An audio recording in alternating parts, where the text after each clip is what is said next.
Previously on Elysia Rising. In the aftermath of the keep, being destroyed, you have all noticed that there are a number of wanted posters that have been going up around the city that look passably like yourselves. Have any of you ever considered signing up to those garden keepers?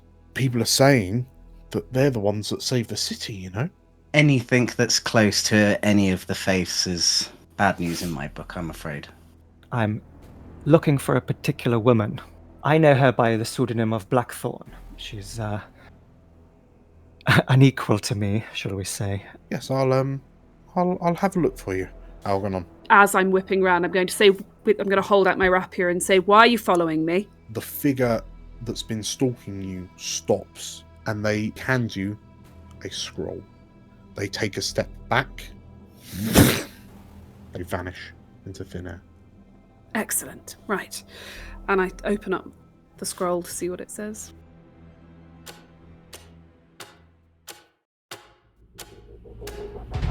Welcome to Elysia, the jewel of the north. On our gilded streets, fortune and fame can be found by anyone. Hi, I'm Julia, and I'm playing Magpie, an ace of our lurk. Hi, I'm Nate, and I'm playing Cavern, a dragon-scent slide. Hi, I'm Meg. I'm playing Frida, a wolfkin cutter. Hi, I'm JC, and I'll be playing Algernon, an ace of our spider. Hello, I'm Errol. I am playing Atta, a goblin whisperer. And my name is DM Dan. I will be the games master on this adventure. So come on in and marvel at our wonders. Make sure you see the beautiful views we have to offer, and don't mind the ghosts. They're friendly, really. Grab yourselves a seat and make yourselves welcome in the city of Elysia.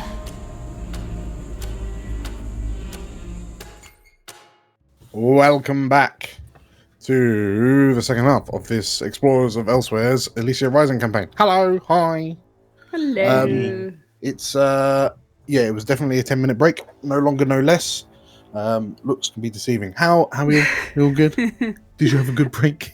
Yeah, lovely. A good 10-minute break. Longest 10 minutes of my life. Yeah. Some of us had birthdays in the 10-minute break. It was very good. Yes.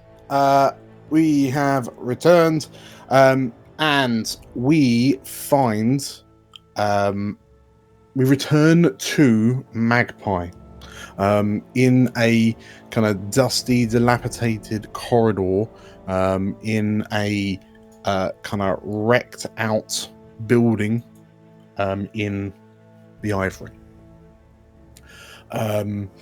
Holding a scroll, like a wrapped up scroll, sealed with a wax seal depicting a crest of a mask bisected down the middle, one half light, one half dark, and the mysterious figure having just quite literally vanishing into thin air in front of you. Ooh. And yeah, as thoughts of who this mysterious figure was that you managed to kind of Uno reverse the jump on. What are you doing? I think. Do I know where the rest of the crew is? Is it likely some of them would be at Cadwallader Manor? And because I'm trying to decide whether Magpie would just open the scroll there and then, or take it back to the crew to open together. She might open it just herself because she actually doesn't know for sure that this is for the crew or just her. So I think she'll just open it. Okay. You kind of get that feeling where you just kind of naturally just look over your shoulder just in case someone is peering over, but realizing you are alone as you break the seal and unfurl the parchment. Dear Ms. A. Revel, you are cordially invited for dinner. Regards, the Lodge Reticent. Where were you the night Algarve died?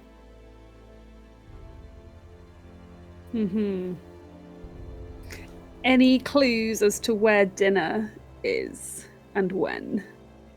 Like looking at the scroll, you see there is no time, no address, no further details. Okay. But the PS, the addendum at the bottom, just almost seems to sort of like vibrate out of the scroll at you as you look at it. Where were you? And you notice there's a heavy inflection on the writing of you. Okay. When Algarve died. What do I know about the Lodge Reticent? Roll me. Roll me a study. It'll be a consequenceless study. Okay, that's good because I'm disadvantaged in study. Sure. Okay, roll it. It's a 3. Not great. You are not sure who or what the Lodge Reticent is. Have I even heard of it? Is that a term that I've ever heard whispered or mentioned? Surprisingly not, no. Okay. Though looking at the name itself, you kind of get the... You don't feel too bad that you don't know who the Lodge Reticent are. I mean, I know I've never seen the mask with the light and the dark before, and yeah, the name is also a bit of a mystery. So I think to myself, someone in the crew probably knows something. So yeah, I'm going to go back to the manor. Okay. Cool. So, who do we find at the manor? I think Algae is there. Okay. And whereabouts in the manor do we find the master of the house? So you see, up on the balcony outside the master bedroom, he's set up his tripod and his big old camera, taking sort of snapshots, portraits of the cityscape with its new big roots encircling the ruins of the keep. And he's hoping to develop these photographs into some kind of prediction about what might happen to the city. Okay. In which case, Magpie, you spy Algernon up on the balcony as you kind of enter in through. I mean, given that Cabal of the Manor is a bit decrepit, do you lot use effectively the front door, or is there like a secret entrance so it's not abundantly obvious that people are coming and going into this large mansion, like manor house? Could there be a tradesman's entrance around the side or the back that's more discreet? Like a servant's entrance. Okay, yeah. In which case, Magpie, you make your way in just as Algernon's finished kind of taking the photographs, and as you stand on the balcony with him, and you look out, like you're able to see, like almost immediately due west of your location, just the wreck, the ruins of the Ruby Keep, in the grips of it, from the ambient kind of amethyst light that's raining down, those white kind of charcoal-like vines that are wrapping through the keep.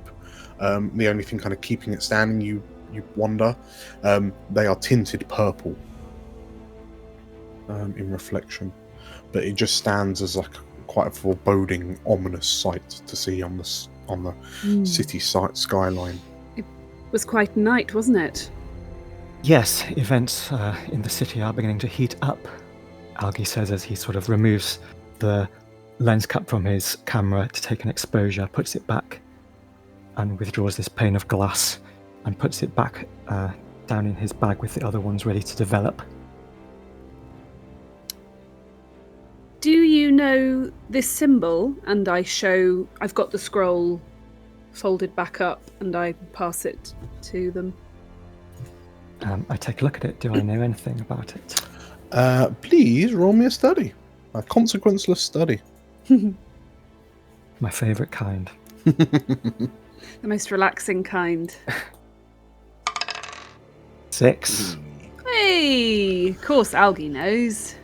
As you take the scroll, it unravels slightly in your hand, and as you pull it together, as you piece the two halves of the wax seal back into one, you notice that you're connecting the two halves of this bisected mask.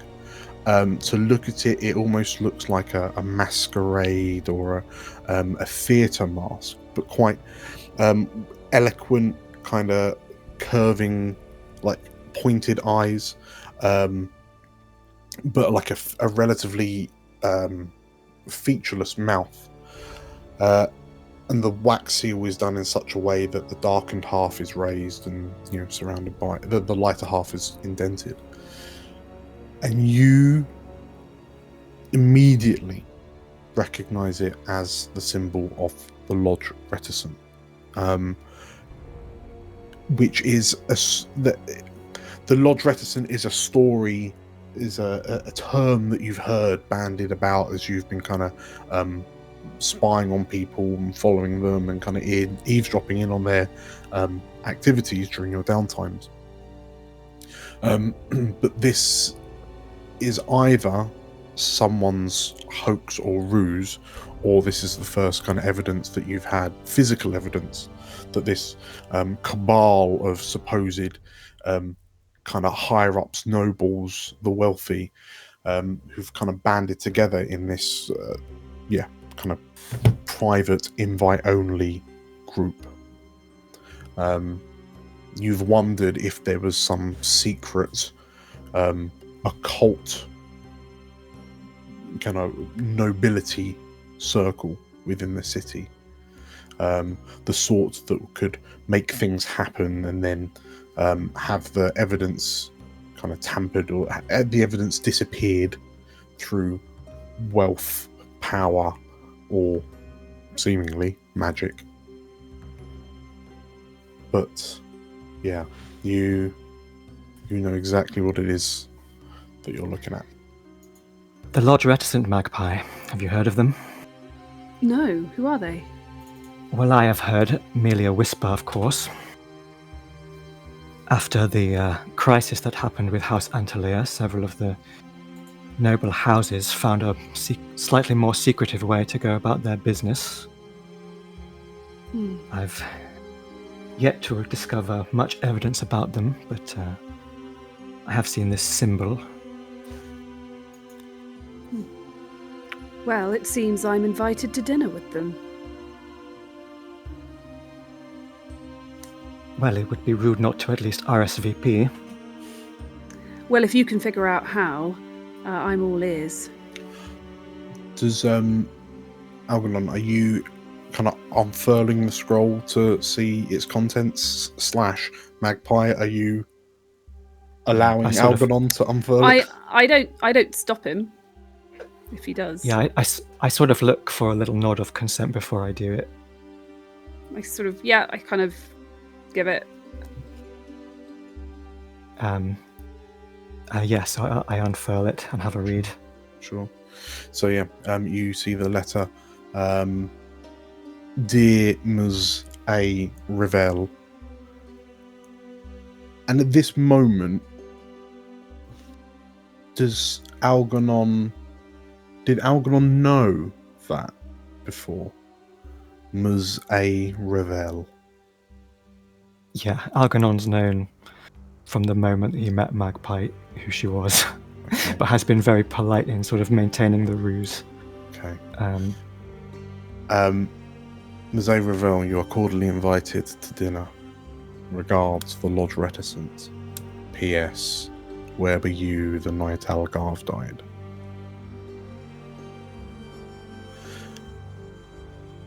And as you look at it, you can't help but ignore, like you can't help but notice the overbearing kind of insinuations of the words that are written. That whoever whoever the lodge are, they know not only of your, but seemingly they know of your activities last night, or during the keep riots, but also Magpie's identity. Can I roll an attune roll to see if I can decipher any kind of anything arcane about this scroll? Okay. Yes, absolutely. It's going to be a controlled standard.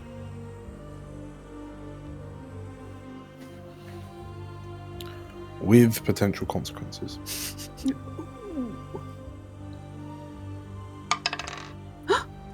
Failed. Oh no! As you peer at the scroll and you start kind of like turning it over, you feel like press on by seizing a risky opportunity or withdraw and try a different approach. You don't sense anything as you peer at it. You wonder if you are able to kind of scrutinize the detail a lot more closely, perhaps, delve a bit deeper, if you will, you might find the answers you need. But at this kind of surface glance, yeah, nothing really comes to light. Okay, so I put the scroll away. I feel like this is for your eyes only. Maybe I should stop looking at it before something unexpected happens.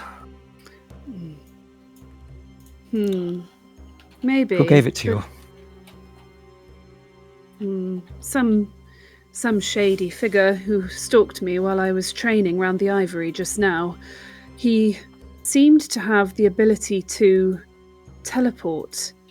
He was there one moment and gone the next. So you're telling me that you have a mysterious, anonymous rival who matches your skill set, if not improves upon it, and when you think about them, you feel an irrational pleasure that you haven't felt since your adolescence. Where did you get the last bit from? Is that of interest? Oh, never mind. Is there something you want to talk about, Algie? Yes, do you remember a mysterious woman who performed a similar disappearing act when we were retrieving the orb for yes. Musto? Yes, I do. The Blackthorn? The Blackthorn, exactly, yes. I feel do you like think I'm getting slightly closer to could she be to connected to the Lodge Reticent? I'm assuming that she's connected to everything. And she's been appearing recently in my bath. I mean, in my foresight visions. Magpie manages to keep a straight face. Just raises her eyebrows. Well,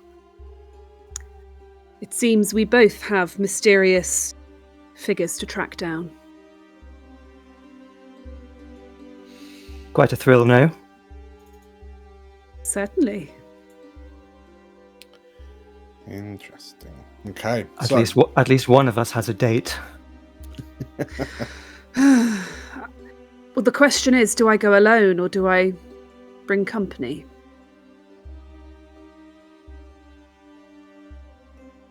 I mean, there's she not raises a her plus eyebrows one. Algie.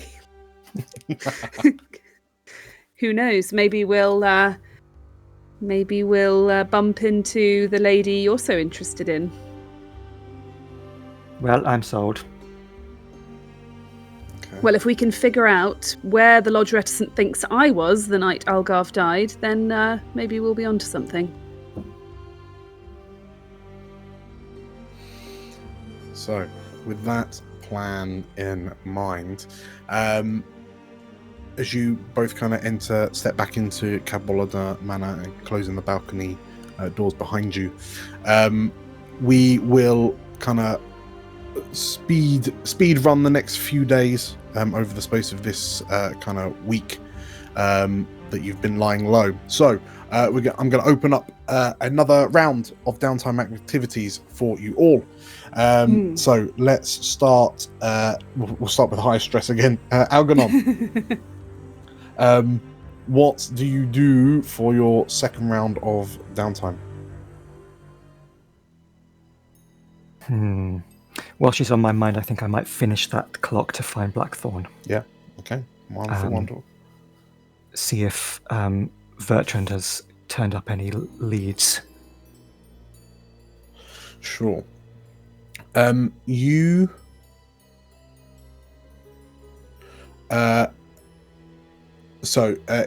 which case, if you roll me a consort or sway, it's probably a consort. I would wager. Yep. That's a 6. That's a 6. That'll do. You absolutely smash the clock. There we go. So the Blackthorn clock is complete.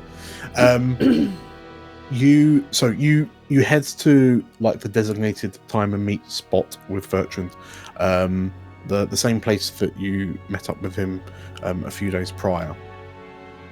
And on your way to Abbotsgate, you can see that. I'm guessing the five of you have been keeping a relatively low profile, given that there's this wanted, the wanted posters for you are out. But you can see that as the days march on, sentiment towards the various factions seems to be kind of polarizing amongst the people. You can see that the streets aren't as busy as they normally might be. People seem to be kind of erring away from them for fear of sudden violent outbursts or street brawls. And you notice there's an almost complete lack of city guard until you make it to Spire Park and Abbotsgate. But at that point, they seem to be prowling street corners, much like standard kind of. Well, they're prowling street corners like cobbles would. Just kind of fundamentally guarding their territory as much as it is. But as you're walking through, you can almost see the battle lines being drawn among the different factions.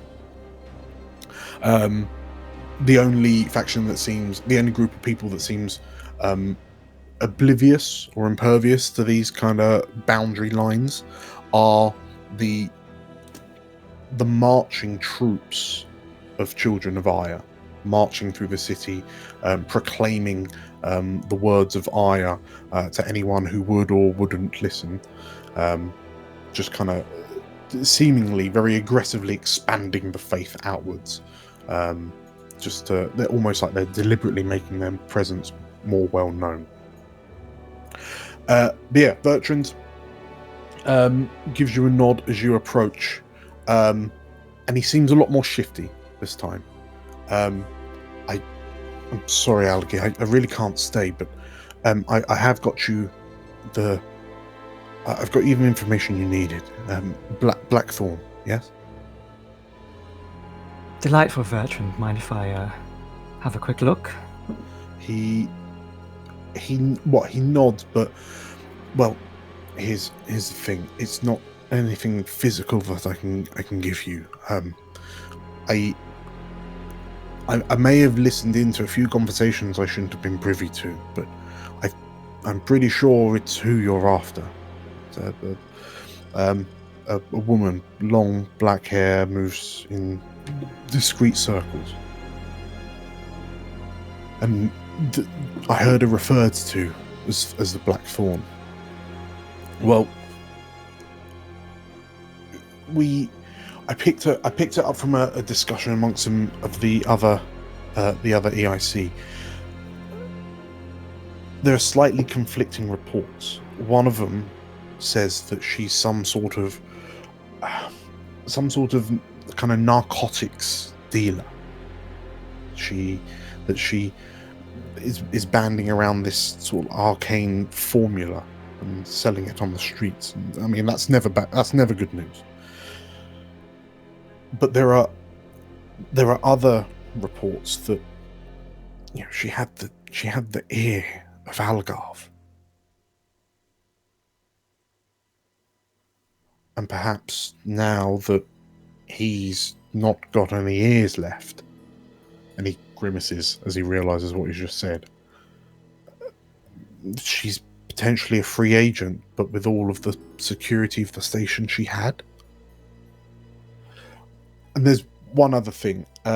You mentioned that she was a Lorivar. As far as I'm aware. By both accounts, apparently she's not. She's actually an Acivar. Interesting. It might explain her penchant for dark sunglasses. He nods, and I'm giving you this information, but I need to go. I'm worried that those who gifted me this knowledge might know that I've been gifted with it. Okay, well, thank you, old boy. Jolly boating weather as always. Keep yourself safe. He stops as you say that, and he looks at you, and like the jovial kind of clownish nature that you know Bertrand to have had is just utterly absent, and he just, "Stay safe, Algie," he says, and he scurries off, quite literally scurries off into the crowds back towards Trito Hall.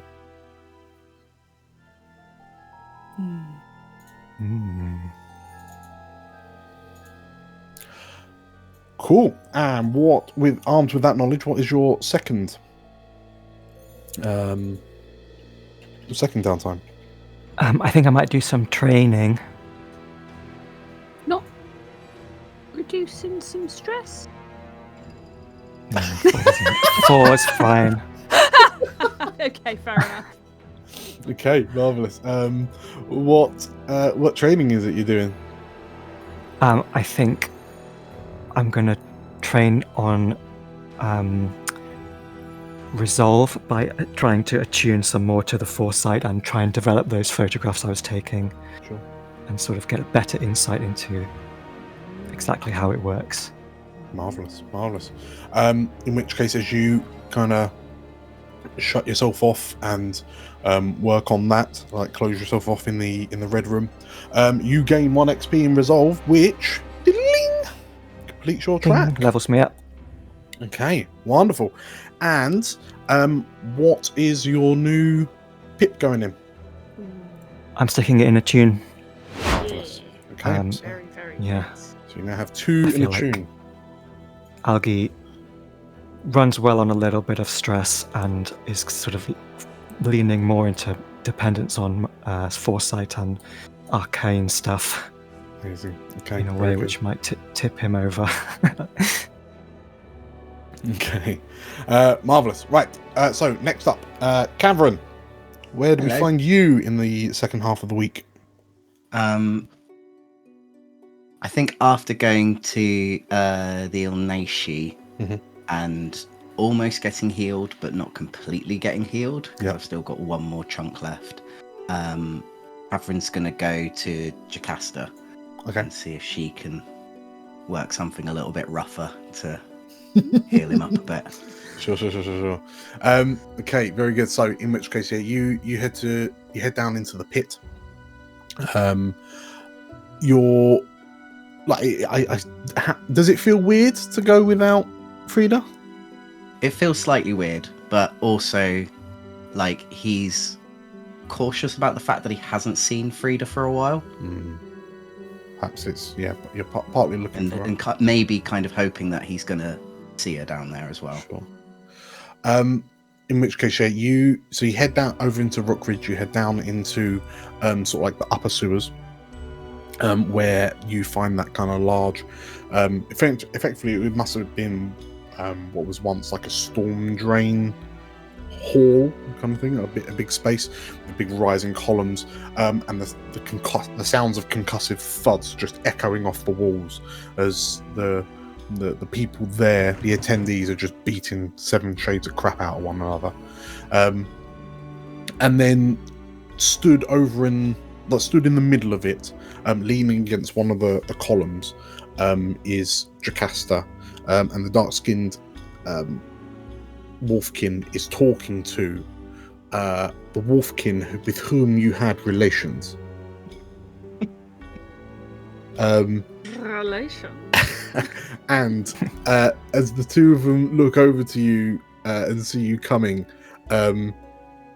like the other Wolfkin lady just kind of like seemingly excuses herself, and as she walks past you, she like gives you a wink and then like shoulders you, and like she's big enough that it knocks you off quite a bit, and then you just hear her sort of like chuckle to herself as she just like stomps back off into one of the fighting rings. And Jocasta looks to you and, I didn't think you'd want to be back so soon.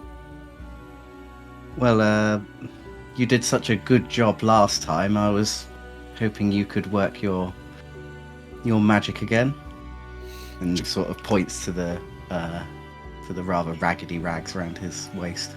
Jocasta nods and like she kind of thrusts her head towards a nearby stall, and as you kind of sit down and she tells you to basically strip from the waist up, you see her sort of like unfurling the. Have you got bandages on there at the moment? Yeah, I've got bandages there on the moment. Okay, so as she takes the bandages off and she kind of pulls them away, there's a point where she like gets close enough to smell it, and then she, is that a perfume? Well, yes. And she looks at you like you've just grown a third eye, and then takes the rest of the bandages, drops them down, and then she kind of gets you to lean over, and as she's kind of thumbing around trying to find where the pain spots are, seeing if there's, double checking now if anything's broken now that the swelling seems to have kind of gone down. I believe we said she was a tier 1 apothecary. So she takes a look at it and goes, "Oh, you'll be fine," and then just gives you a little jab in the ribs. And as it's clear you're not fine. But on a roll of a 1, that is still 1 segment of clock. Yay! So her telling you that it is fine when in fact it is not is enough. So either it gets better or you simply get used to whatever damage is in there. You're not entirely sure. But yes, you're feeling a bit better. And as you're kind of redressing, Jocasta, like she says it as you're like, have you got your head's not through your t-shirt hole, so you're just a bit like, and she says, have you seen Frida? I mean, to be fair, I had a bit of an ulterior motive and hope I would see her down here as well. Have you not seen her recently? Jocasta, like, she purses her lips together and shakes her head, and no, I haven't seen her nearly a week now. The last situation we were in was quite a heavy one. I thought she would be down here sort of, to put it lightly, getting the shit kicked out of her to sort of relieve what we went through. Jocasta like nods and like she looks at you, and like you can see the cogs kind of turning in her head as she starts to piece together like timelines and what you've just said. And then like there's a look of recognition and acknowledgement on her face as she puts two and two together. Well, wherever Frida is, I feel sorry for the son of a bitch who's got her attention. You and me both. And Jocasta like smirks and like pats you on the side on the ribs. And you've made a good impression down here, so if you ever need any more help, just let us know. That means a lot. Thank you. Cool. What's your second? I'm gonna do some training. Oh, what are you training? I'm gonna train my resolve. I'm gonna see if I can get another Pippin sway. Spoilers, Cavern was hiding in the red room the whole time. Okay, how does your resolve look? Are you tete-a-teting with the denizens of the pit? I like to think that to repay getting some sort of healing from the Ilnashi, that I may be working like a little bit as like a host in one of their places. Okay. So someone's sitting there talking, schmoozing with people, getting them, plying them with drinks. Yeah. So yeah, sort of building that up through that. Okay. So in which case you spend the next short while working in the gambling den that the Ilnashi have set you up in. I'm guessing just kind of overall improving relations, coercing people to part with their ill-gotten gains. Oh yes. Marvelous. Okay, so that is 1 point of XP, which means you've also filled up your resolve bar. Yeah. What's your new point going in? That's going in sway. Ooh, up to 3 sway. Okay, very good. Marvelous. Next up is we'll do Atta. Hello, Atta. Hi. Hi. Hi. What's your first or your third downtime? What's your next downtime? My next downtime is I'd like to craft something, if I may. I'd like to try and use the strange methods to craft something to...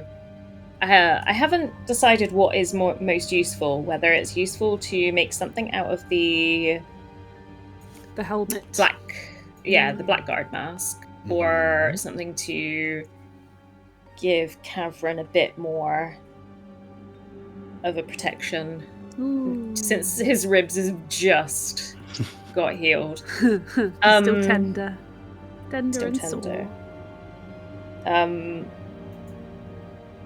But yeah, I think... Okay, GM asks, what does the creation and what does it do? What do the black masks... They see soul stuff, right? Yeah, if you're tinkering with the Blackguard mask that Frida was wearing during that score. So yeah, these kind of ruby eye lenses. When I'm assuming there's a point where you just like put the helmet on and it's like rattling around on your head because it's so much bigger than you are, kind of thing. But like as you look through the lenses, everything is it's a bit difficult to see through them because everything is red. But it's when you as you kind of turn and look out of the nearby window, you're able to see that the skyline is just awash with these like moving lights. They're like will-o-wisps, just motes of light just thrashing around one another. And as you look up and look around, it dawns on you that you're seeing soul light. You can make out the outlines of physical things, but like what you're seeing are the coalesced souls of the damned, of the dead, that are just encapsulating Elysia, like pouring at the veil. Okay. and it makes you they see the reason why, like, Blackguard have always had this kind of unerring ability to notice things that perhaps they shouldn't, and perhaps it's because they can literally see people's souls. So they would. This doesn't necessarily see through solid stuff. It's just a bit of you can kind of tell. I mean, if we're if we're gonna really mash up our genres, we're talking like Predator, helmet, heat vision type. So everything's just like one color, but it's like a heat map. But that heat map is just like glowing light of a soul. Like as you hold your hand out, like your hands are glowing slightly, but it's like when you look down at your torso, you notice that your core glows a lot brighter than your limbs. Presumably, obviously you can't see your head, but yeah, you think to it, and yeah, they can just see people, but if they're still obscured, then they can't be seen. Okay, so it would be useful for trying to sort of notice more people around. I don't understand why you'd want to see someone's soul. let me expand upon it. Then you look down at your torso. You see your core is glowing brighter than your limbs. You see there's all of the souls on the outside of the veil, and then you turn and look at your wizard orb. And it is glowing brightly, along with all of the other magic items that you have gathered. And so perhaps it makes you wonder in this moment, like, what is magic compared to a soul? You know that arcane magic is self-regulating. It comes from the people casting it, unlike divine magic, which comes from the gods. So are people spells? Question mark. Are people magic? Are people spells? The greatest form of magic is people.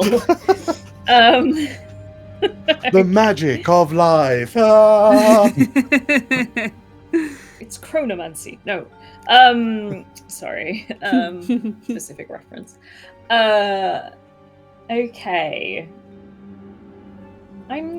I suppose then still, well, it's fairly straightforward in that it would be probably to change the mask into something more usable. It would probably be a situation of like a pair of regular glasses being fitted so that they can have like, I guess, like lenses that either flip down that are reasonably easy to sort of hide, or sort of like a mechanism sort of that comes in from the side. I'm thinking very Inspector Gadget. But and then whoever can use them, I guess it would be amongst ourselves to decide. I mean, if you're fundamentally altering the form of the helmet, because the helmet is obviously a very inconspicuous. Inconspicuous? I guess it'd be conspicuous if it's noticeable. And also, like, you can't wear it because it'd hurt your head as it rattles around. Yeah, you could turn them into glasses, and then anyone could use it. But yeah, so fundamentally, it's like a super powerful detect magic type thing going on here. So, for the interests of Errol, who's about to do the crafting, and anyone who's listening, we've had a look at certain things in the downtime activities, some of the more long-term processes that we can get involved with. And we've decided that waiting is for schmucks, and we want instant gratification. It's a 20-session arc, you've got to keep it moving. So, with that in mind, Errol has to actually make them. In this case. Yeah, we're branching into like a heart attack.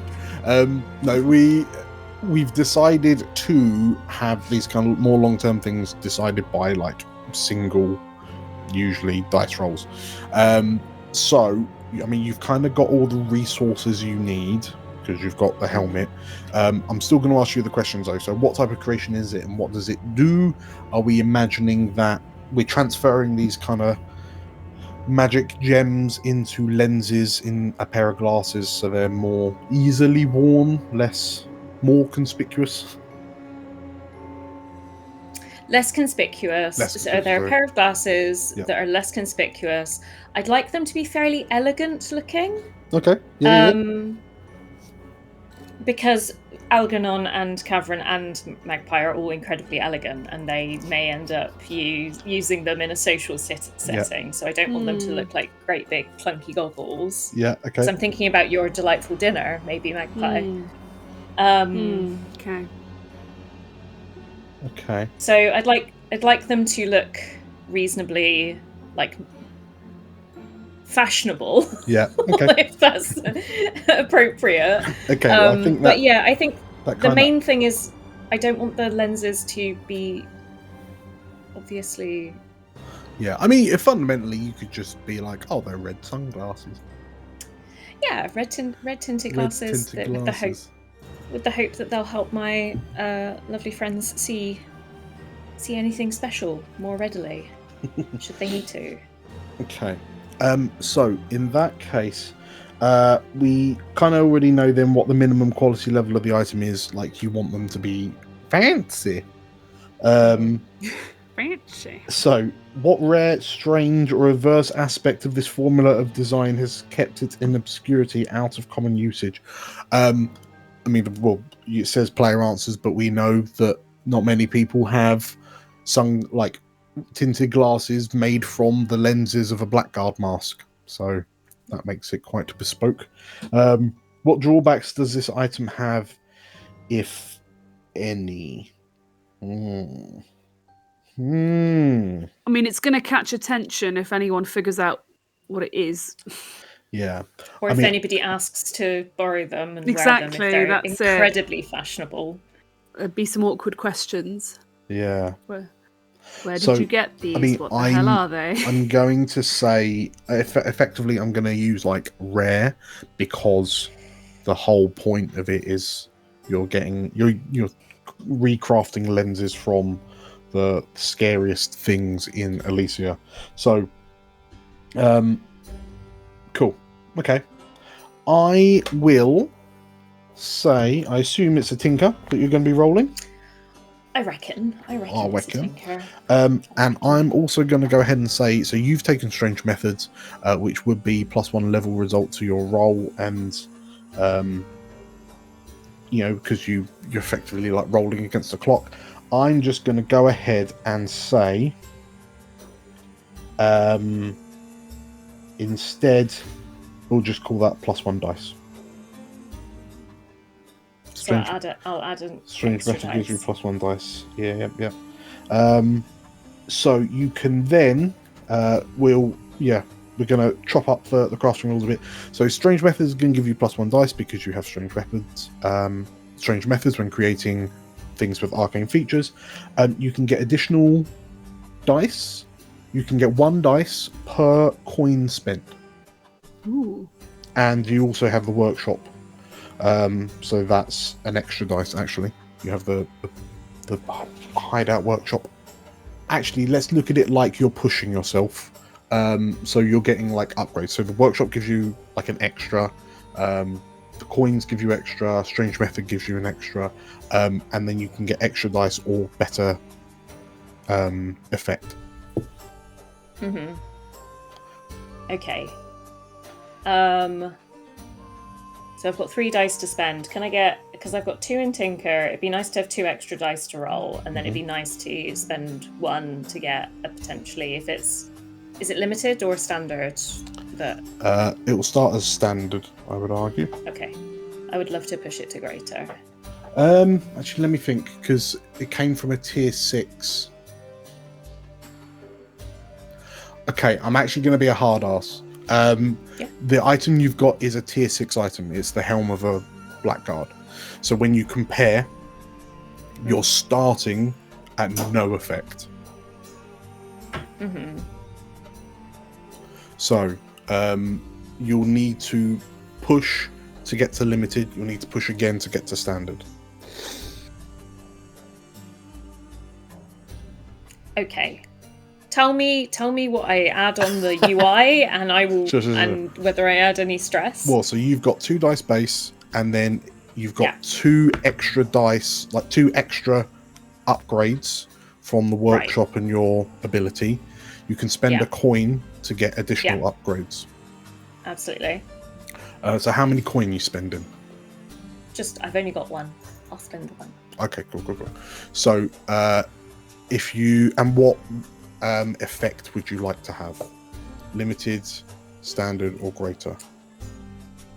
If I only roll 2 dice, I'd like to try and roll an extra dice if I can. Okay, and get standard effect. If I can't get a greater, then okay. So in that case, go controlled, standard, 1 extra dice.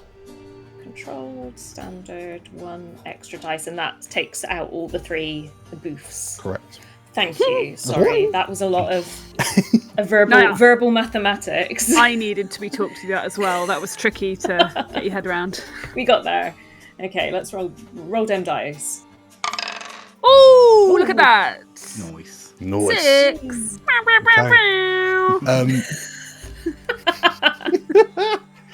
So you you spend a couple of afternoons like tinkering away.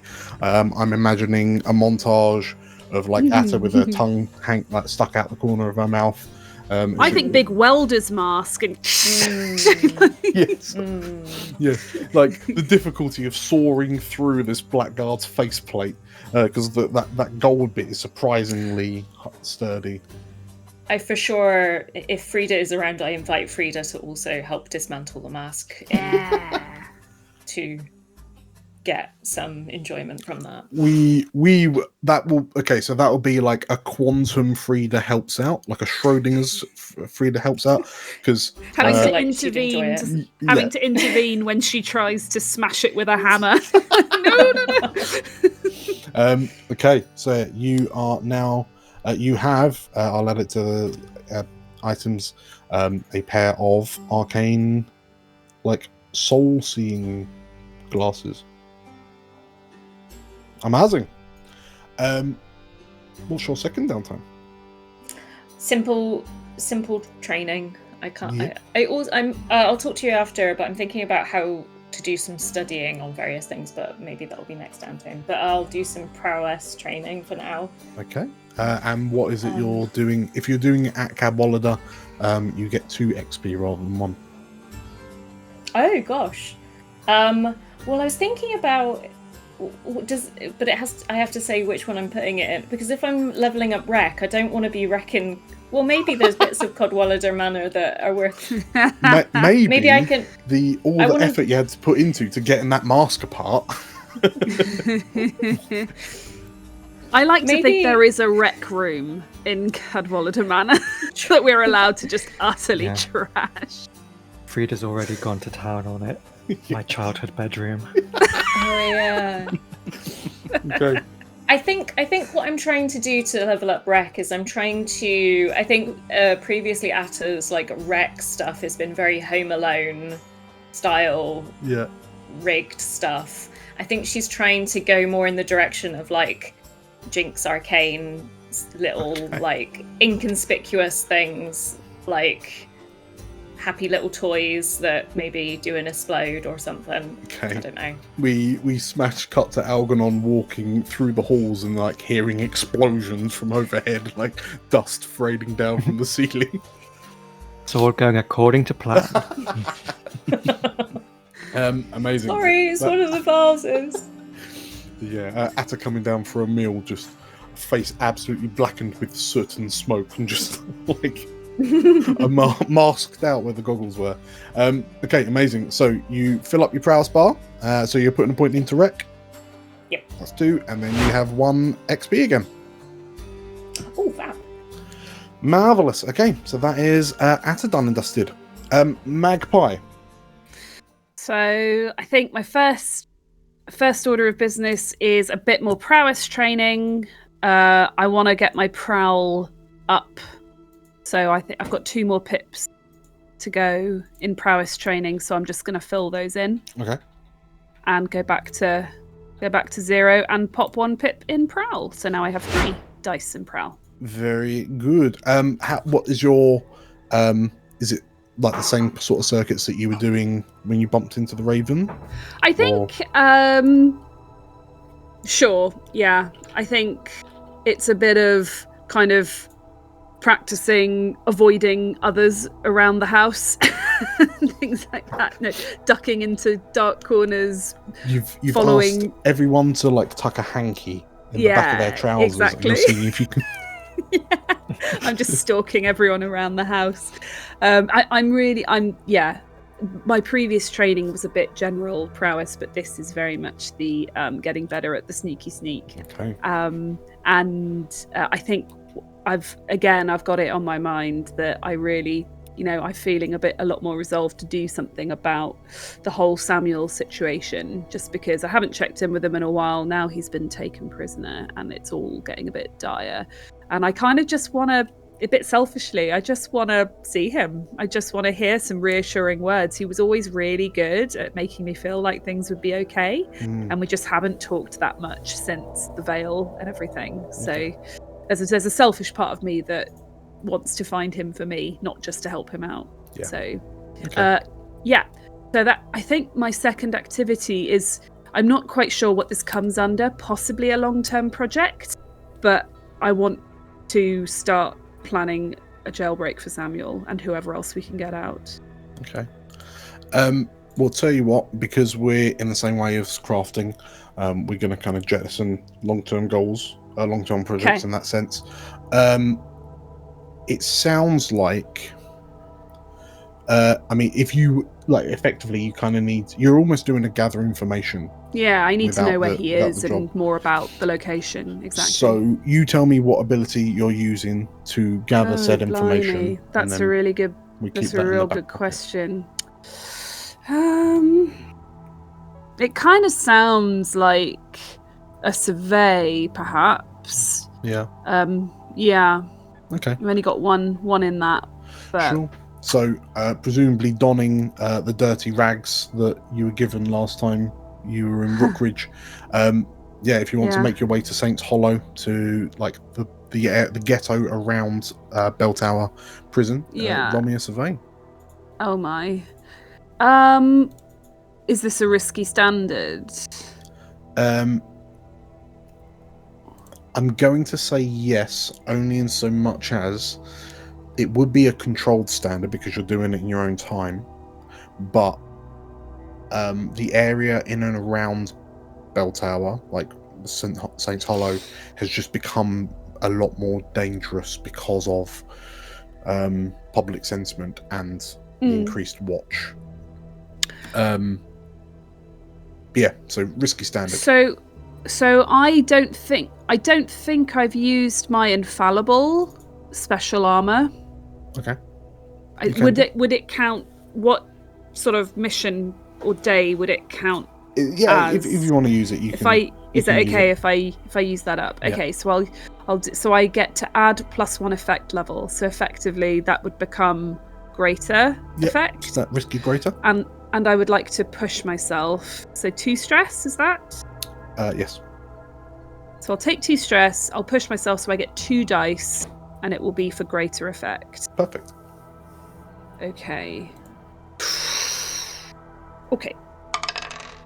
No, it's only a 3. Okay.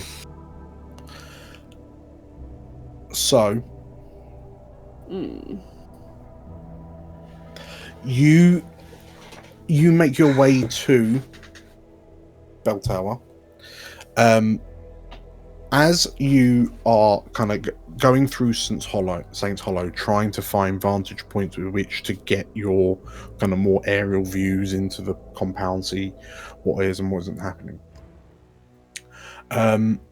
You're on your approach up to the prison when you see coming from around, like you're heading up to what is effectively like a T-junction. And from the left, you see this mob very quickly gather. And like as you stop to like slow yourself down as you're kind of catching up with them, this mob effectively breaks into a run towards the prison. And in unison, they launch bottles with flaming rags poking out of the poking out of them. Right. And these explosive cocktails arc into the prison complex, exploding into flames. And almost like moments later, you see sort of like the gates of the prison open and a number of watch come barreling out. And you're immediately reminded of the scenes that you saw at the keep, like less than a week ago. Just these sort of like crazed fire-wielding arsonists, if you will. Right. And like as you stand, like it's so sudden and so visceral that as you freeze for a moment before you feel an arm wrapped around yours, and you're like pulled away from the spot that you're frozen to. And as you come to, the blonde Lorivar lady looks to you, and Songbird says, "It ain't safe here, love," as she like walks you away from the prison at speed. And like again, well, Songbird instructs you not to go anywhere near the prison. It's too dangerous. Keep your head down, you'll get caught. She chides you almost. Chastises you. And in the aftermath of the kindling attack on Bell Tower, security is increased. Okay. Okay. So that is the end of downtime. Ooh. Let's do some entanglements. So, Magpie, where are you heading to meet up with everyone after like Songbird releases you? Like she keeps you kind of penned away for a little while the street fight, like the running battle dies down, but where do you go to after? Where are you meeting them all? Do you think we might all be meeting at the Spectre, perhaps? Yeah. Okay, yeah. Okay. In which case, as you head down into the speakeasy, everyone else is already there, like in the booth that you normally occupy. Minus Frida, you notice. But stood in front of the booth that you normally have, there are two new faces that you recognize, accompanied by one face that you don't. Sat next to Algernon, arms crossed, legs folded, is a dark, inky, black-skinned Aquan sprite.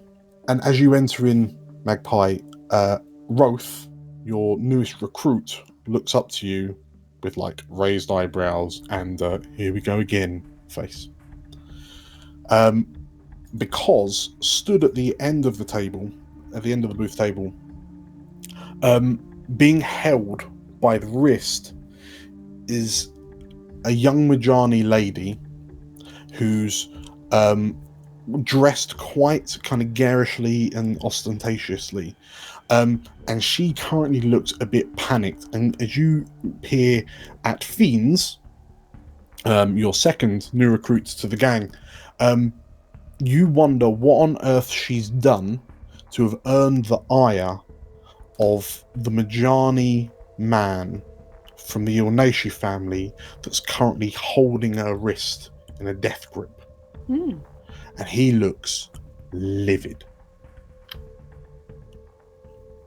Oof. And like as you approach, like Fiends turns to look at you, like her eyes blinking, and then she just starts saying, "Oh, but it was just a laugh, you know. I didn't mean it. I mean, I wasn't expecting it to be that fragile when I blew it up." And yeah, you notice that there is like the Ilnashi man is slightly smoke stained, and seems to have some sort of reddened patches, like something clearly has hit him in the face, presumably from an explosion. And as you look at your newest recruit, Fiends, she looks to you with her one good eye, the other hidden behind an eye patch. She looks like imploringly at you, Magpie, and then to the rest of you. "Oh, you can tell him, can't you? It was just an accident." Okay, let's all calm down. We don't bring violence to your door. No need to bring it here. I'm sure we can settle this. The Ilnashi looks to you, and but that is exactly the problem. She rained destruction on my door. I no longer have a door. Well, perhaps you needed a better door. How about it was a good test to know that your door was not safe to keep you from people that would harm you. How about next time I get some time away from business, I make you a much sturdier door and I test it against all of the explosives that I could possibly get my hands on. Quite. You're lucky it was one of us and not any of these new arsonists that have been roaming the streets. I can vouch for Atta's handiwork as well. Very, very soundproof. The Ilnashi scowls at you all. So, for interest of clarity, this is gang trouble. One of your gangs or cohorts has caused trouble due to their flaws. So you choose, you can work towards and choose. You either lose face, so you forfeit rep equal to your tier +1, so 2 rep. You can make an example of one of your gang members, so this will be Fiends, but obviously she might be a bit put out. Or you can face reprisals from the wronged party. Doing quite well on rep, aren't we? The other alternative, so you're quite high up on the rep. You're only one away from kind of increasing your renown, your hold through the area. You know, I'm going to offer another alternative. If you want, instead of paying rep, so it'd be 2 rep, you can pay 2 coin to the Ilnashi, and that will cover damages, the door, and that'll pay for the repairs and damages incurred by the disruption. But yeah, Fiends looks very, very bashful. But you, like, Algernon, did you do the interviews for these new recruits? I did, yes. So you know that Fiends is quite prone to enjoying explosions a bit too much. You know that, like, her passion is blowing things up, and perhaps part of the reason why you employed her is because of her, frankly, expert knowledge an application of explosives. It would seem that she just got a bit carried away this time. Well, I was hard pressed to find someone else with that skill set who wasn't already in another faction. yes. It was quite surprising to find like a free agent. You perhaps you bonded over the fact that she is the majority of her interview process was actually her telling you about all of her favorite novels,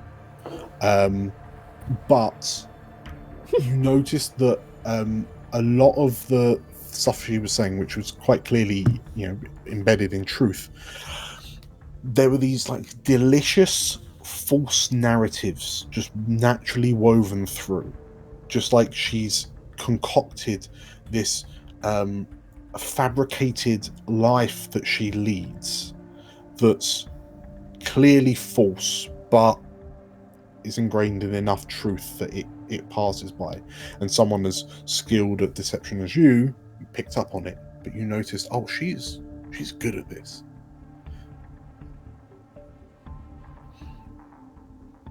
But yeah, so when she says, I won't do it again, I promise. There you go, you have the girl's word. Perhaps we should compensate you for the damages. The Ilnashi looks to you and looks to you all, and he seems happy enough with coin, if you're happy to part with 2 coin to him. Yeah. Okay. In which case, as you all nod, Roth looks to you all, the Aquan sprite, and he hops off the stall that he sat on, and he rifles through some bags, and he produces 2 kind of bags of coin, and he plonks them up on the table in front of the Ilnashi, and you watch as this Ilnashi kind of pulls out one of the gold coins and then very closely scrutinizes and inspects it. And I suppose this will do, he says. And as the Ilnashi hooks the 2 coin pouches on his belt, he looks to you all, and as we are friends, I'd be more than happy to let this matter lie. There is no need to inform Lady Null of any friction that might have arisen between us. Quite. And if you need any other doors in Celestry knocking down, you should come to us. You know our skills. Very good. He nods, and the jingle of the coins kind of serenading him as he leaves. The Ilnashi man turns and leaves. As soon as he's out of earshot, Roth, the sprite, looks up to you and... Well, he was as friendly as a bag of hornets, wasn't he? Atta makes a note in her notebook, make bag of hornets.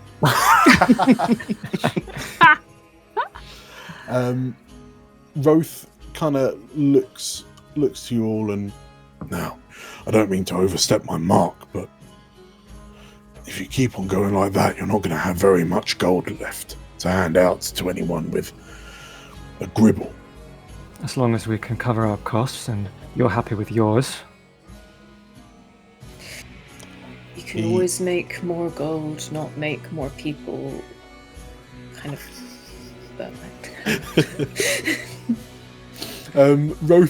Roth looks up to you, looks to you with a raised eyebrow, and right. All I'm saying is, it's been a week, and well, I'm not sure about fiends, but certainly for me, whilst I'm here for a good time, I'm also here to make a living. Are there any scores that you've been considering? Is there anything you've been wanting to do for the past week that perhaps you should just get on and start doing? Well, I did hear a whisper from my old boy in the EIC. Seems one of the more coveted items in Elysia nowadays is the ghost of our departed friend Algarve. Interesting. He told me that it's been entombed in the molten remains of his palace. Quite a poetic end for it, but there are more than enough people willing to free it.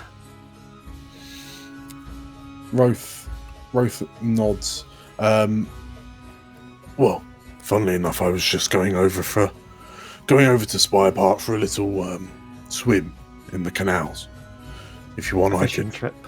Yes, absolutely. So if you want, I can keep an ear out, see if there's anything that comes up. Yes, you do that, Roth.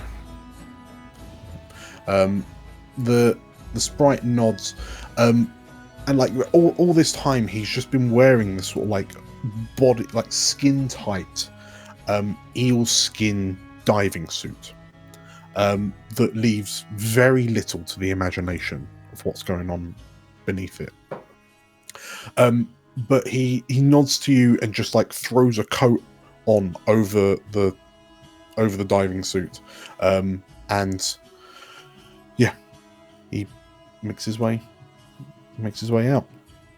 And as he goes, Fiends has clearly already just like kind of forgotten about the altercation that she was just in, and like she's just sat next to you, Cavern, and she's just sort of like, you're all drinking what, like mushroom brew and stuff, and she's drinking it through a straw.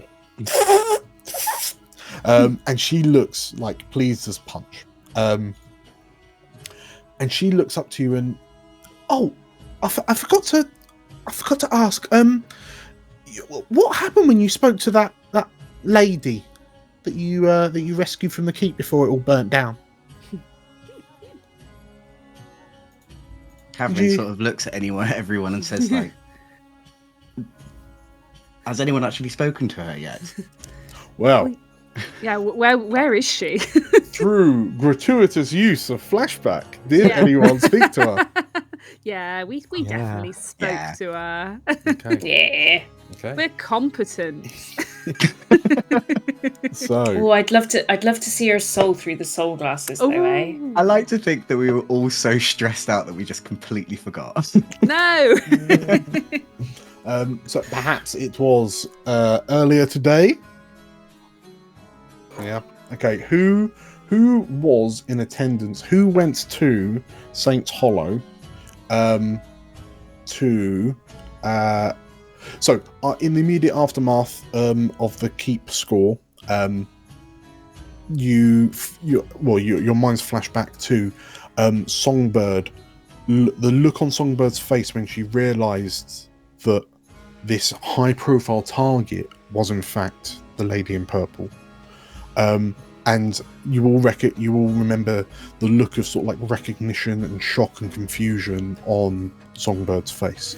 But in the chaos that followed, Songbird kind of spirited the Lady in Purple away with the other marionettes to keep her kind of hidden away with the marionettes. But yeah, who attended the chats, interrogation, however you wanted to frame it? Who was there? If it's not too like conspicuous for us all to be traveling in a group, yeah, I would like to. Yeah, I mean, yeah, if whoever wanted to be there could be with little consequence. You could travel in different ways, different routes. Yeah, were you all in attendance? Yeah. Okay. In which case, yeah, your minds return to that same room that you first met Songbird in, that kind of cellar, basement type room. But the large round table is gone, and in its place are just a number of seats, like stalls. And as you entered into the into the room, now devoid of the smoke from the Ornashi incense burners. Songbird greeted you on the way in with a look of frustration on her face. I cannot get any sense out of this woman. See if you lot can do any better, she says. And she walks through you in a huff. And you, as Songbird leaves, you hear a titter of laughter coming from this woman who's now, she's got the top hat is now resting on another stool next to her. And she sits with her hands clasped on her lap. And she tilts her head and smiles at you. Evening, she says. Comfortable, are we? Well, this place is a little cramped, but I've certainly seen worse places, she says. And she takes off her amethyst glasses and kind of cleans them on her coat. I pull up a chair and sit immediately in front of her. My apologies. I haven't thanked you for your valiant displays the other day in the keep.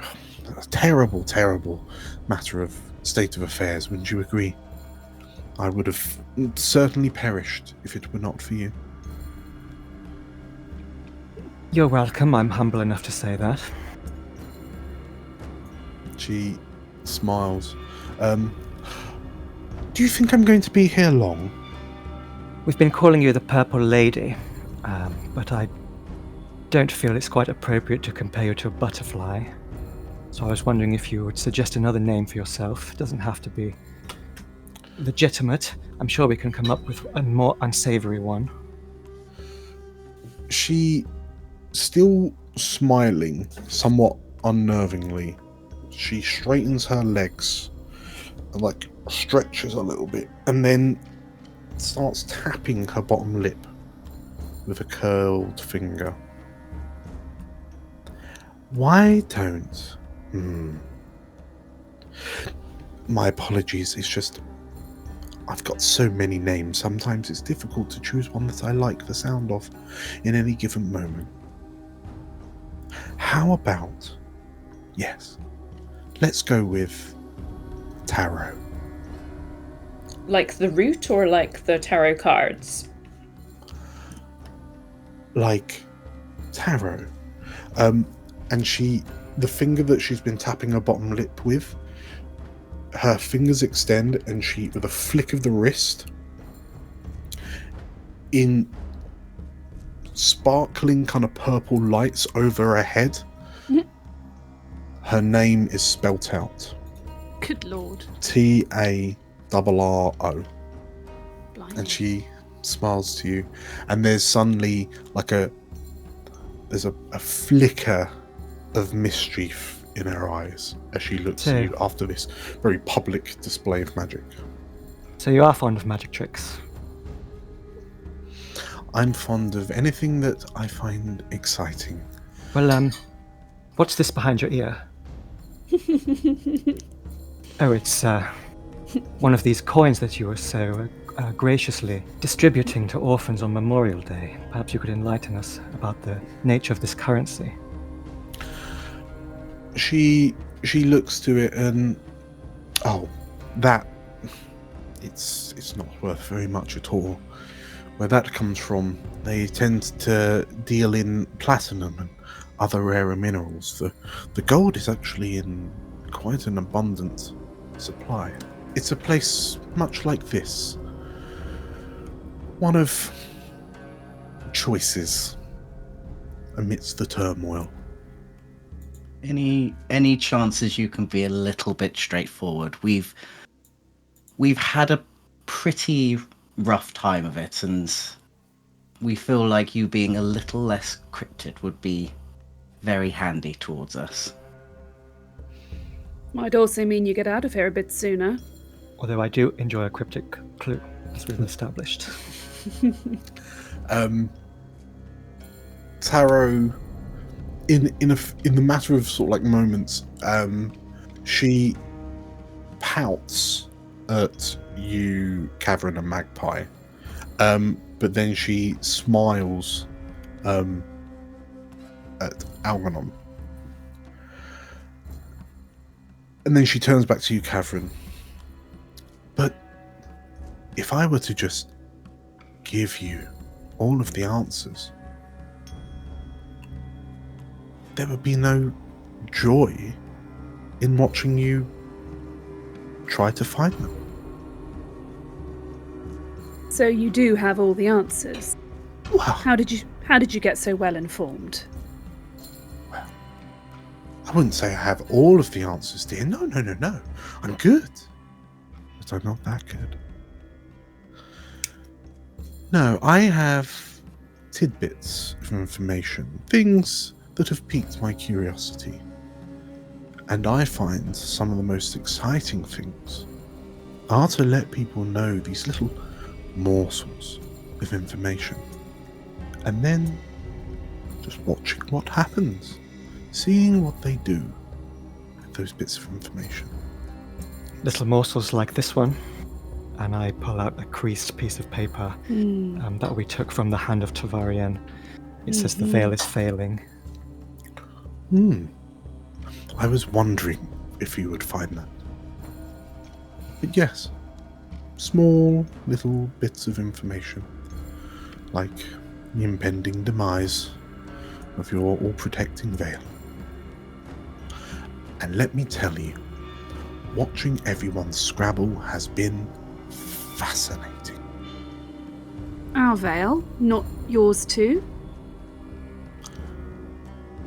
She looks slightly surprised and taken aback when you make that inference. And then she... Ooh, and like covers her mouth as if she's just made a slight mistake. Listen, I've been a spy in the foreign field for half my life. I know we are rarely neutral observers. Perhaps you could chuck a few tasty morsels our way, Taro thinks about it, and she kind of closes her eyes, lowers her head slightly, lifts her hands up as if to acquiesce. If you're happy to ask me questions, I could well be happy to answer them in a manner that will keep me entertained. I like to think that Caverin's actually getting quite angry about this now. That he's just like entertained. There are people dying, and this is entertainment to you.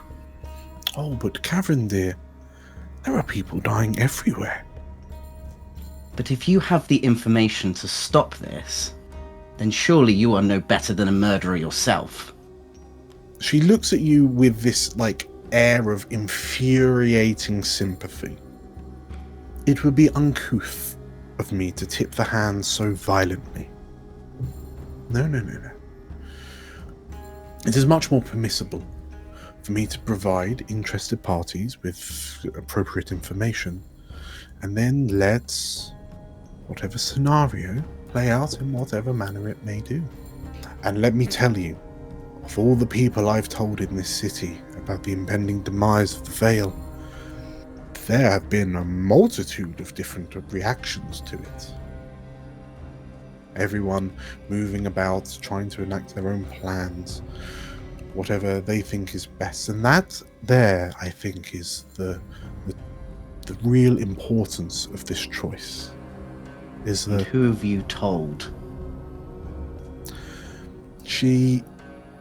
Oh, I'm terrible with names. There was that lovely blonde lady who just left in a bit of a huff. There was a delightful sprite who had quite a lot of jewelry. It was quite fascinating. There was a goblin lady. She was quite uptight. She didn't seem to take the information very well at all. There was a Lorivar, a bald Lorivar. I think his name was Algarve. Yes. Those are the people I've told. And Tavarian. Oh, of course. Tavarian. We have to make sure that the people are informed. Shame you told her 2 minutes before her death. Sorry, Atta. Right. A lot of people you're telling seem to die. Well, but this is what I mean, isn't it fascinating? Armed with the knowledge that he had, one of the first things Algarve did was root out Tavarian. Now, sometimes, as an observer, I ask myself, why would he do that? Why would he choose to hide that information from the world? Terrible stuff. So who's your money on then, lady, since you have an abundance of coin? Who's your bets being placed on? It would be so unbecoming for me to choose favourites. No. But what do you hope to gain? Surely there must be. Well, what do I hope to gain? A fascinating display of actions and reactions, effects and consequences, all muddled together in some sort of desperate race, a clash of ideals.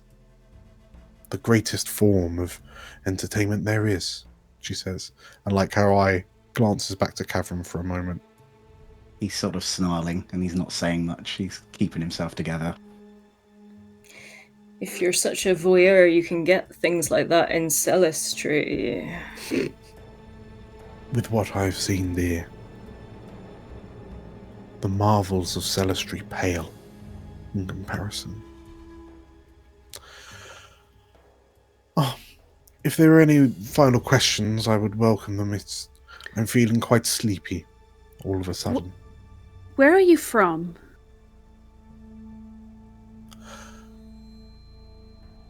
She looks dead into your eyes. And in this moment, you feel terrifyingly small. Me? You know. Here and there. Come on. We're not going to get anything more out of her today. I have one final question that might entertain us both. By all means, Mr. Cadwallader. Elysia has been veiled now for 2 years. Now I have my suspicions, but I'd like to know if we are truly alone floating in this sea of souls, or perhaps the rest of Elsewhere is out there somewhere waiting for our return. That, Mr. Cadwallader, is a question I am not willing to answer. Instead, I will offer a question in response. Everyone is panicking about this veil, focused on its imminent demise, when perhaps attention should be focused on where it even came from. And she slowly begins to smile. And as she leans back and the lamplight reflects off her glasses, obscuring her eyes.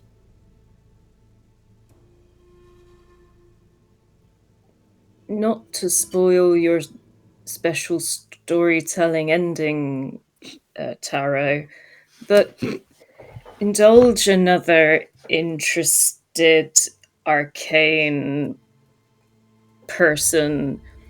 Why do you think all the spirits are trying to get in here? What do you think is in here that they might want? If that is indeed the reason that they are clawing at the veil. She thinks about it. If you were trapped on the outside looking in, Wouldn't you want to be inside as well? Only if there was nice treats inside. Well, if that concludes matters then. I'm feeling far too tuckered out from all of this excitement. If you do think of anything else, you know where to find me. Quite. I suspect you may enjoy a cryptic crossword or two. I'll get Songbird to deliver you some back issues. She smiles and kind of nods in thanks. And as you slowly get up to leave, thoughts racing through your mind, Cavern presumably visibly shaking with anger and frustration. She leans back on her stool and once again crosses her legs and just adopts there's just an aura of I'm happy to wait. And back in the present. So what did you make of her? Fiend says excitedly. Looking at you specifically, Cavern.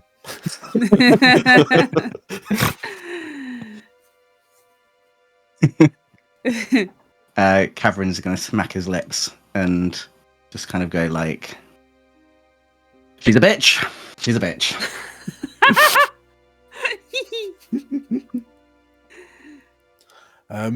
Yeah. What are your respective kind of thoughts and feelings and sentiments about Tarot? How did you make Magpie feel? You might want to come to me last. Okay.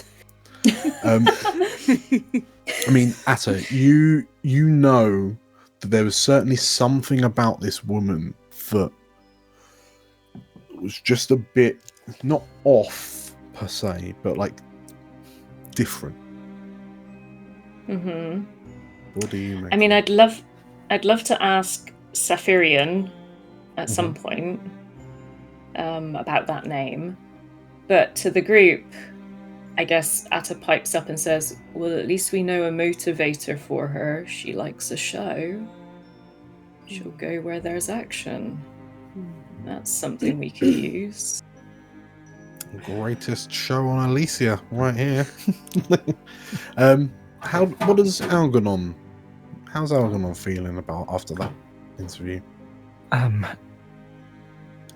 He was sort of expecting to be infuriated by her, so he'd sort of girded himself from feeling too annoyed and frustrated. He got that out of his system when we rescued her. And then it sort of confirmed his suspicion that she is something that he doesn't understand, and that just intrigues him because he does his best to understand every single thing in Elysia. So one thing that you would certainly have acknowledged and recognised, Magpie, you would be able to kind of collaborate this from that feeling you got when she looked at you, is that to look at her, she is a Laravel woman. But she is not a Laravel woman. She is something else. I think Algi sort of recognised he's been in similar situations as a spy where he's been in a foreign place, not wanting to give up information. And he sort of recognised in her that she's from somewhere else. And he doesn't know the country, he doesn't know the coins. He's sort of putting that supernatural aspect together. I don't want to steal talky time from anyone, but if Atta was leaving, could Atta have left the conversation with her last and then kind of pulled up the glasses and looked and just done a cool move, but also tried to see what she looks like through the glasses? Just like a little Top Gun moment out the door, I guess. So we'll flash back, and as you kind of flick open the glasses and put them on, as you glance at her, the room is bathed in light to the point where you have to squint. Figured. Yeah, something not arguably of this world. Well, yeah. So I think that was what I was getting at. I wanted to hear what other people thought first to make sure I wasn't going utterly left field. But I think Magpie's train of thinking, this woman, she describes herself as an observer. She finds the sort of struggles of mortals, possibly, entertaining. She's in it for that sort of entertainment of watching the people scrabble about. That's fun for her somehow. She sort of doesn't seem personally concerned about the veil, so I doubt she is confined to Elysia. So kind of, she's sort of putting me, Julia, in mind of some kind of fey being, or even something magical, divine, perhaps. Like perhaps she is a god or the agent of a god or something really quite powerful that doesn't have to be personally involved in this stuff, but has some kind of interest in what's going on more as an observer or someone who's reporting back or influencing it. So that's kind of where Magpie's head is at. But she doesn't know what she is at all. But kind of, yeah, we're definitely dealing with something a lot more powerful than we thought. She's definitely not divine. No. Right? I think Atta would have gone and tried to look at some Church of Aya people afterwards, maybe Cavern as well, just to see what divineness looks like. Well, yeah, but there's a difference between someone who worships or sort of channels divinity and a divine creature, per se. Like, she may not be a god, I'm not saying she is, but I'm thinking of lots of possibilities. A powerful being of some type. Right. That can presumably travel about and, yeah. So, did Cavern have any more thoughts than what a bitch? Because she is, but yeah, I like to think Cavern is not as he's street savvy, but he's not as intelligent as the rest of the group, and so while the rest of the group are probably seeing something more. Something else. Cavern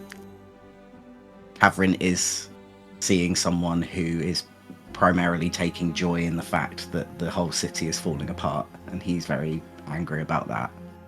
Yeah. It's like when Magpie speaks of like these kind of powerful beings, it correlates, I guess, with that acknowledgement that you have that you collectively are almost like individually insignificant, like lesser than.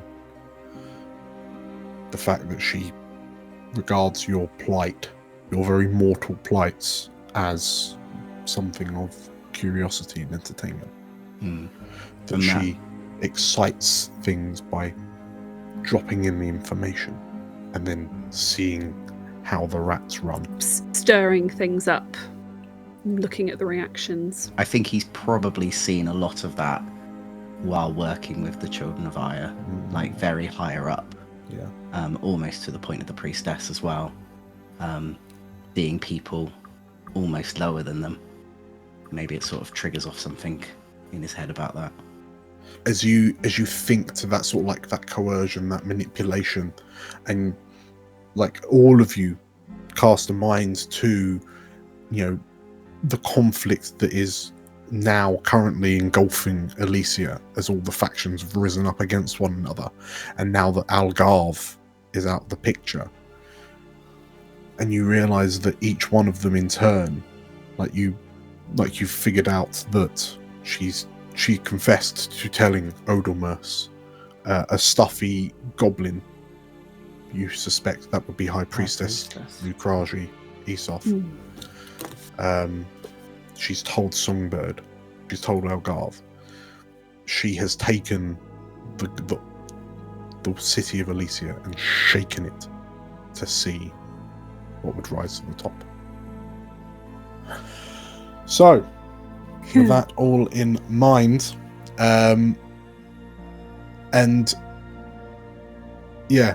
with Roth's question kind of floating around your minds of what's the next score, I think we will leave it there. Oh boy. So a lot of stuff to chew on and ponder and muse upon. Yeah.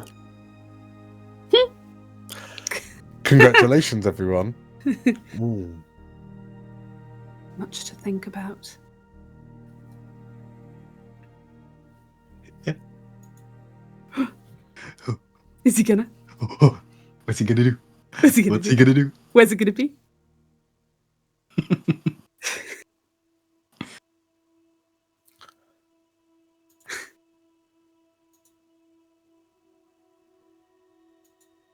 We're all slowly getting closer to the camera, like, tell us, Dan.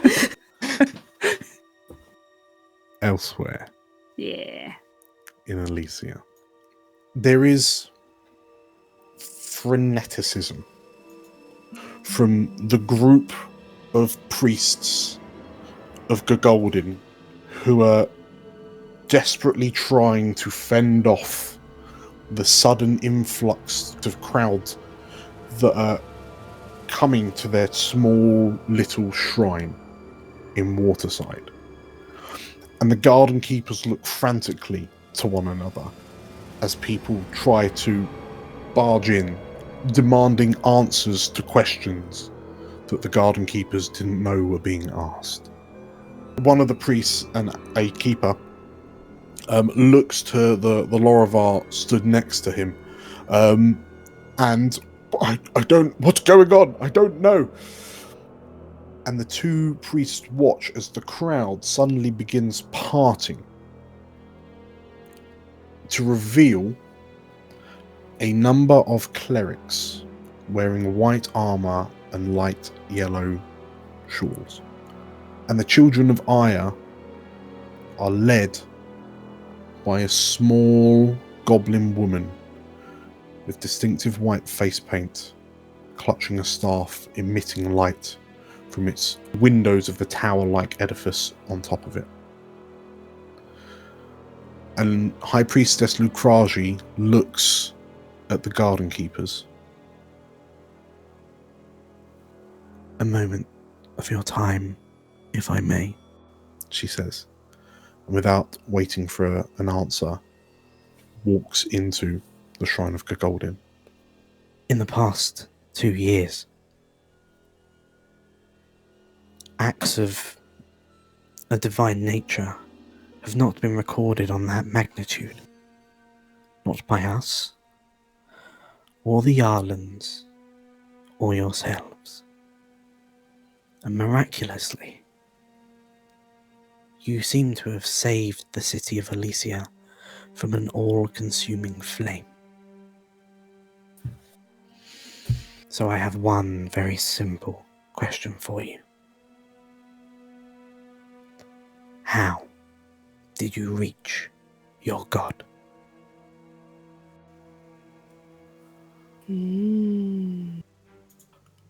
Congratulations, everyone, on completing episode 8. A bumper episode, it really was. So, yes, there is a lot to chew on, to muse upon, to think over. And when we return, the crew will be free agents in a lawless town, a lawless city, running amok. So, yes, I'm excited to see what you all want to kind of do for your first your first kind of school, and yeah, you'll be emerging into an Elysia changed. So yeah, well done, congratulations, you made it through. Hey. If you enjoyed that, make sure to hit the like button and comment down below on what you think the crew's first solo job is going to be, and to find out if you're correct, make sure to check the hit the subscribe button and the bell icon for notifications of new uploads, so when the new episode comes out you don't miss it, because if you miss it we'd be very sad and we don't want that to happen. So thank you all for watching, thank you all for playing. We'll see you next time. Bye. Bye.